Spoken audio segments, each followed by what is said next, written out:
of today. It's going to be a long drawn-out process. But for the IT sector, given the exposure to the UK, what will be the immediate implications? Yeah, I think that the implications have to be looked at two levels. One is the immediate implications, and the second is the long-term implications.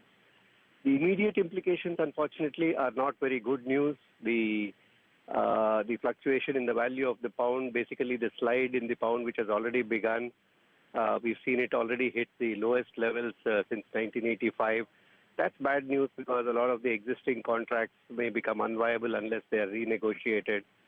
The second thing is there is further turbulence ahead, both with regard to the pound as well as with regard to the euro. We don't know exactly what equilibrium will be reached. And this uncertainty, I think, is not good news for the industry. Mr. Chandrasekhar, if I may interrupt you, how easy is it going to be to renegotiate these contracts given the fluctuation that we've seen in the currency, midterm? Well, given the very large change, it also depends on the terms of the contract and whether there are any force majeure clauses which can be invoked, because these are sovereign acts which are beyond the control of any company. And a lot of it will depend on the fine print of the contracts and whether they lend themselves to such renegotiation. Also, if the contracts become completely unviable, then it only makes sense for both the parties to really sit down and look at what this means. It's very difficult to generalize, but I think it will depend on the specific instances. But clearly, such a sharp decline may not be covered, it cannot be easily covered by the companies, may not even be covered by whatever hedging has been used, because these are all subject to certain boundaries and limits. So clearly, that is a big, area of uncertainty. The second aspect is that, the whole negotiation over the terms of the exit are going to be protracted. I think it's no secret that this is not going to happen overnight. They are protracted.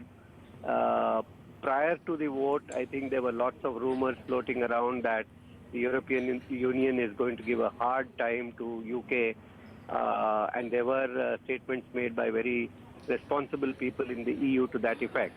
And all of this led to a heightened uncertainty as to what would happen to UK. But post the vote, I think the statements coming out of the leaders in EU have been very measured, very mature, very supportive. I just saw Angela Merkel a few minutes ago saying that, till this whole transition is done, UK remains a member of the European Union. Nothing has changed. We heard Prime Minister Cameron saying pretty much the same thing. So I think these are all, very well-advised efforts to allay market apprehensions and try and control the turbulence. But they will probably be successful only up to a point, because the reality is that exit is a decision which has been taken.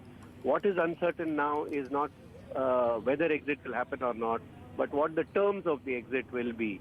And there are many models which are on the table. There's the Norwegian model, there's the Swiss model, and there are other models of calibrating the distance from the EU, because it's not as if there is a complete, breakdown of the relationship. Now, which model is adopted will also have as big an impact, because most of these arrangements, whether it is with Switzerland or with Norway, also necessitate an acceptance of the open migration policy within the EU. But given that this is an emotive vote rather than an economic vote, and the emotions have largely been driven by the immigration from Europe, especially from Eastern Europe, how acceptable that will be politically remains to be seen. And therefore, the package is a question. Absolutely, that is a question. But before I let you go, Mr. Chandrasekhar, I know you have a flight to take. Let me very quickly ask you if there is going to be a sort of meeting that NASSCOM is going to call of all of its members to try and assess the implications and the impact of what this result means. Well, we, in fact, in a couple of days from now, we coincidentally, not just because of this development, we do have our executive council meeting where a number of issues are discussed, and certainly this is going to be one of the issues which will be discussed to deliberate and exchange notes on the impact of these changes on companies and what their future will be like. But I think I should also mention, for the sake of completeness, that while there will be a lot of uncertainty, and much of this uncertainty in the near term is not good news, but in the longer term, I think that it's a much more mixed situation. We could see a greater, strengthening of the partnership between India and UK as the UK searches for other markets to compensate for the void left in the changed relations with the with the European Union.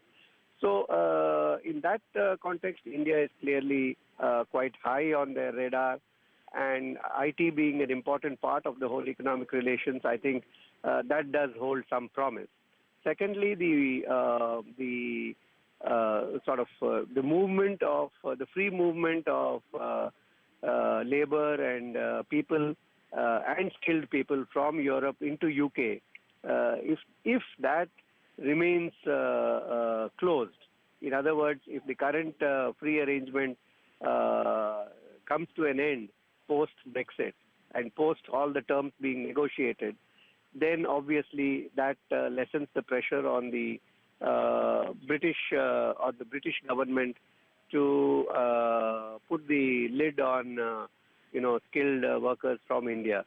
Right. So in the long run, perhaps there could be some positives coming out of this from closer trade and technology relationship between the two countries. As you pointed out, those are questions that are going to be answered in the long term, but in the short term, the immediate impact is on account of the currency volatility and whether or not those contracts that Indian IT companies have inked with UK headquartered companies and perhaps even with the government will be impacted on account of that. Appreciate you joining us. That's the president of the NASSCOM.